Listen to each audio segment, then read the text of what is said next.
बैलगाडा शर्यती चालू होण्यासाठी पंतप्रधानांना भेटलो, लोकसभेमध्ये खासगी विधेयकं मांडली, लोकसभेमध्ये आणि राज्यसभेमध्ये कायदा संमत करावा आणि कायदा संमत केल्यानंतर बैलगाडा शर्यत किंवा जल्लीकट्टू या खेळावर कुठल्याही प्रकारची बंदी कधीच येणार नाही.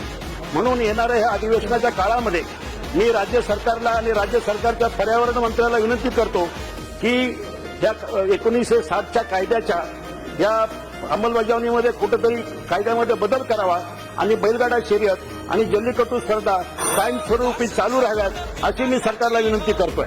या सगळ्या गोष्टी करत असताना सुप्रीम कोर्टामध्ये एकमेव खासदार आहे मी.